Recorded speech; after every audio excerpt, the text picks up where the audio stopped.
way. And at different times, I have a different favorite verse, if that makes sense. Where you have a verse that just really speaks to you. However, this set of verses has been with me for quite some time. As a matter of fact, this is one that we keep on the refrigerator. That's how good this one is. I waited patiently for the Lord. This is from Psalm 40, verses 1 and 2. I waited patiently for the Lord. He turned to me and he heard my cry. He lifted me out of the slimy pit, out of the mud and the mire, and he set my feet on a rock, gave me a firm place to stand. Verse 3, he put a new song in my mouth, a hymn of praise to our God. Many will see and fear the Lord and put their trust in him. We're here today because of that right there. God saw each and every one of us, and he lifted us out of that mud, out of the mire. And he's given every one of us a story to tell. Just by being here this morning is you're telling your story. How important it is to come and to share and to sing that new song that he gave you. So as we celebrate today, just think about that. Think about what God has done for you and give him the glory that he deserves. Let's have a word of prayer and we will get started. Father in heaven, just thank you so much that you did lift us out of the mud and out of the mire and out of the just the life that we used to have. And Father, the new life that you gave us. We're so excited and we want to share, we want to tell others about you and our witness to others just by being here this morning. I ask that you bless that. I ask that you bless everyone here, but most of all, I ask that you be glorified, that your name be lifted up, and hopefully you will be pleased with everything that we do. It's in your Son's name that I pray. Amen. Pharaoh's son died in the 10th plague, and Pharaoh, after his son died, he said, Pharaoh released the Israelites. And that's what I learned. One thing I learned in the book of Exodus was the definition of a tabernacle. A tabernacle is a portable church-like tent used to worship God when the Israelites were in the desert. Morning. Something that I have learned in the book of Exodus was how Moses was the leader of the people after Pharaoh had let them go. So to get water from the desert, Moses had to, with his staff, strike the rock. But one day the people were complaining and they didn't believe Moses that he would be able to get them to the promised land, which was Canaan. So they were complaining, and Moses got angry. He didn't want them to complain, so he struck the rock in anger in front of all the Israelites. And so God got mad at Moses for doing that. So he let Moses go onto the top of a mountain, and he let him see the promised land of Canaan, but he never let him enter. Moses had died in the desert before he ever got to enter.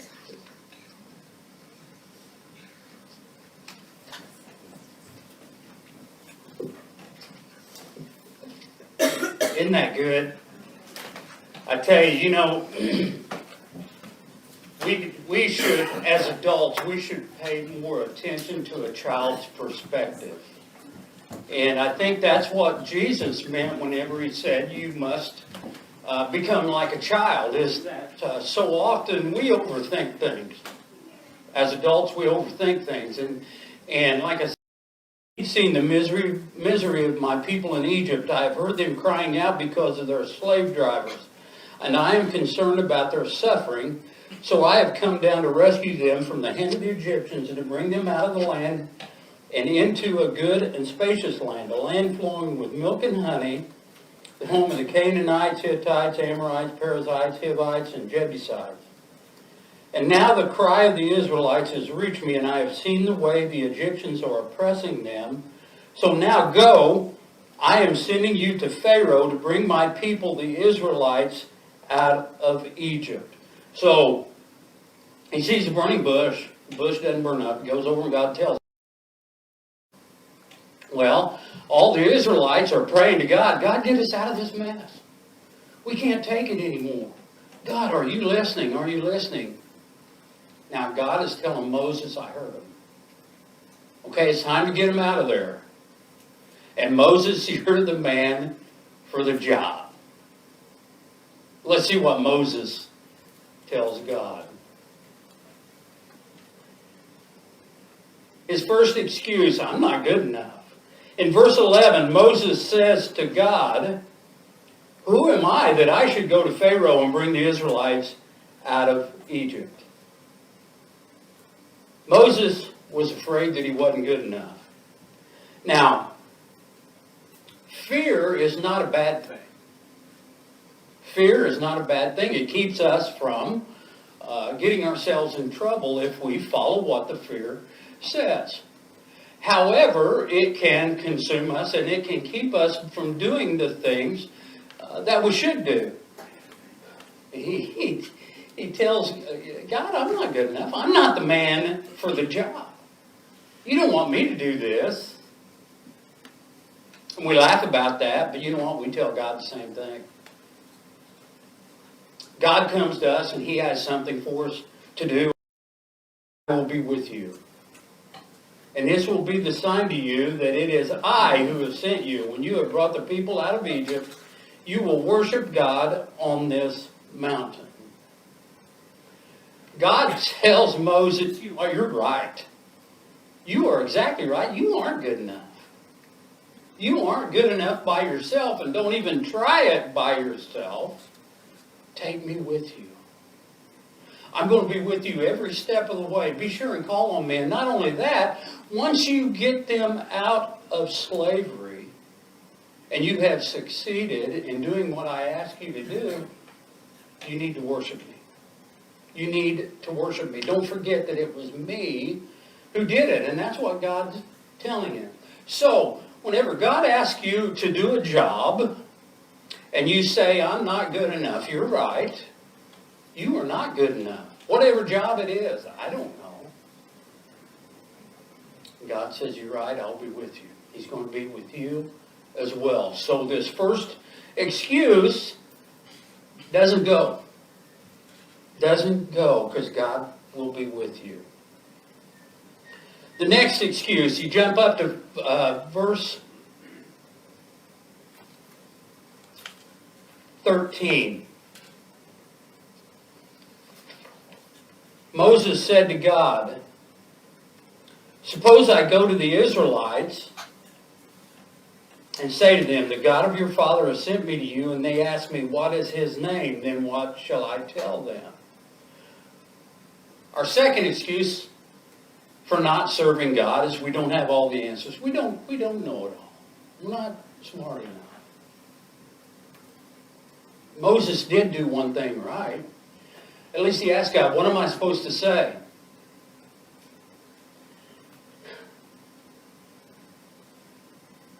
It doesn't matter if you have all the answers or not. Once again, God's with you. God's with you. That's what you need to remember. And once again, think of Moses' background. He was raised in Pharaoh's household. Had the best of everything. I'm sure he had a pretty good education, so he's probably a lot more educated than what we think he is.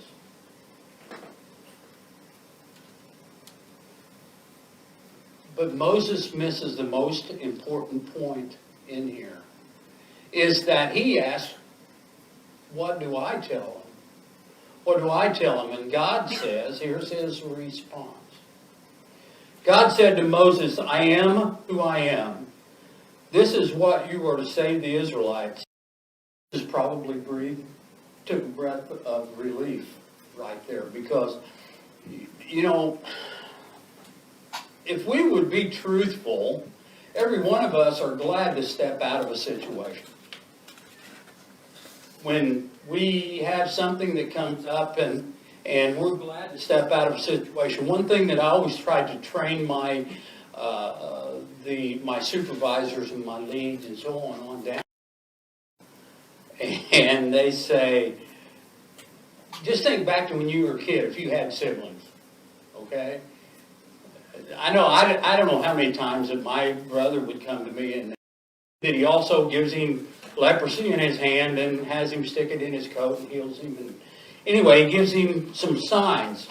So God is saying, listen, you're right, they probably won't believe you, but they will believe this.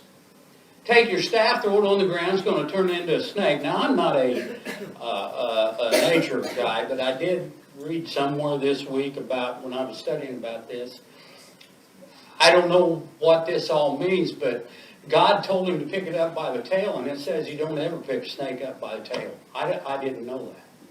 Because they can still turn around and bite you. I did not know that. I thought everybody picked up a snake by the tail.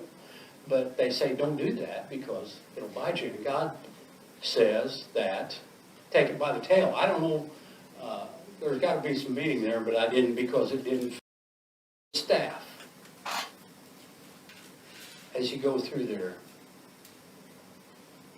Very, very interesting. But anyway, God says, you're right. They won't believe you, but I'm going to give you these. He's saying, I don't have the talent to do that.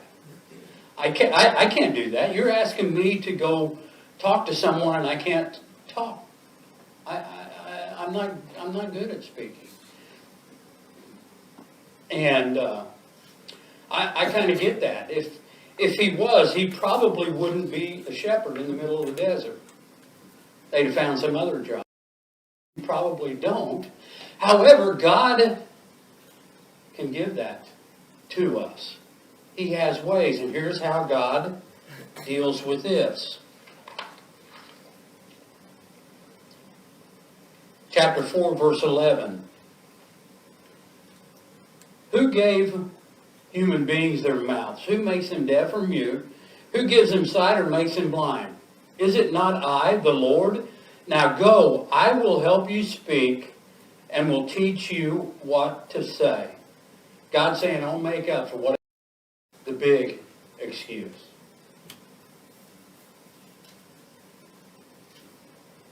Verse 13.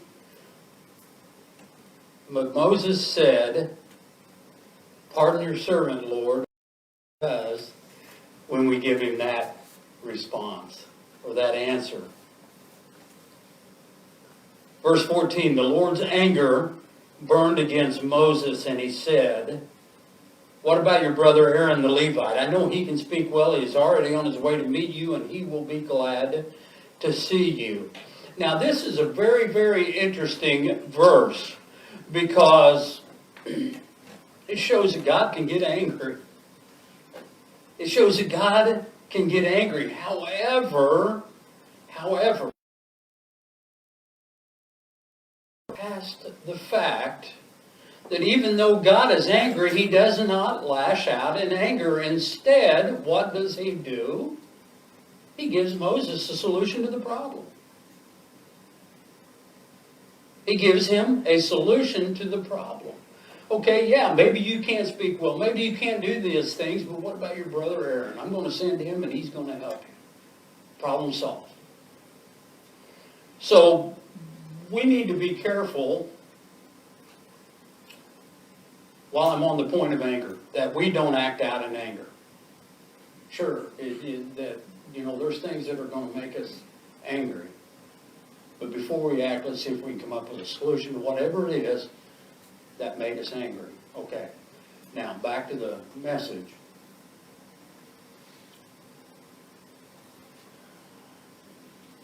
Moses tried his best to get out of what it was that God wanted him to do. We do the same things. We come up with all these excuses. We say, God, well, I can't do this. And it just goes on and on and on and on and on and on. And God's very, very patient with us. Someday, though, his patience will run out. Every excuse that Moses had, God gave him an answer. And he'll do the same for each and every one of us if we're wise enough to find and to look for those answers. And every one of us need to do what Moses eventually did. And that's the last thing that we're going to look at today. Chapter 4, verse 18, Moses ends up going. Moses went back to his father-in-law Jethro. He said to him, "Let me return to my own people in Egypt. I want to see if any of them are still alive." Jethro said, "Go. I hope everything goes well with you." Now here's the deal. Could God have rescued the Israelites without Moses? Yes. God can do anything he wants. God had a plan, and he used Moses to carry out that plan. God has a plan for each and every one of us. Each and every one of us. God has a plan right here in Clay County, Marion County, whatever county it is that you live in. Maybe it's Effingham. Anyway, God has a plan, and it concerns using you. If God hasn't asked you already, he's going to ask you to do something. Now, you can come up with the same excuse as Moses did, but you know what? God's going to tell you the same thing.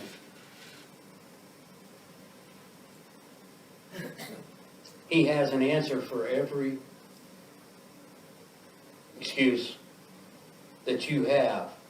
And we all need to make sure that just like Moses, our answer to God is, "Hey, here I am. Don't send someone else. Send me." It doesn't matter our age. We can be 80 years old. We can be the same age as these kids over here. It doesn't matter. We might not be able to speak. We might not be able to do this. We might not be able to do that. But through God, we can. But the bottom line is that even after Moses used all these excuses, he said yes. He said yes. So what's going to be your answer? I promise you that it may not be this week, it may be next week, it may be this afternoon. I don't know. God's going to say, "Hey, you know you're the right person for," and he'll fill in the blank. You going to tell him to send someone else, or are you going to go? Think about that as we sing our hymn of decision today. Jesus is calling. Sing verse 1. If you would please stand.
I have to tell you a little bit about my detour this week, since James talked about detours. So I make my own travel plans and hotels and air flights, and usually I make them a month in advance. So I made my plans for this week, and I trained 5 days this week at one school. And Thursday, I'm sitting there at break, and I open my email, and I have a receipt, thank you for staying. And I'm like, I'm not done staying. Why do I already have a receipt? So I go back to the hotel that evening, and I said, can you look at my reservation? I thought I was staying till tomorrow. And she said, no, we had you down till today. I said, well, do you have a room? She said, well, let me look. I said, can I not just have the same room? I said, all my stuff is still in there on that if you need to know anything else. We're going to put together a team, it sounds like, from Bethel for the golf scramble, same group, October 23rd. So if you're a golfer or not, let James know, and he'll make you part of the team. Mona Oberlar's address is still in here. If you need to send her something. We know last week Linda's passed around a card that we all signed and she sent, so I'm sure she'll like to hear from us individually also. Wednesday night Zoom. James was busy this week, so I did the Zoom and sat there for 30 minutes by myself, and then when I hung up, I looked at my email, and the daughter, Donna, had emailed and said that Mary Lou couldn't come tonight, so I don't know what was up for her, so I was by myself. Oil Belt, there's still annual, the family camp, Labor Day weekend, so information, I think, maybe on the back table for that. There's still oblong donations for food items on the backboard. Birthdays this week. I don't think there's any this week. We're getting close to Terry McNally and Greg Smith. Prayer concerns. Any additions, updates, praises? Uh-huh. So, yesterday, at some point in the afternoon, the founder and CEO of the company I work for was killed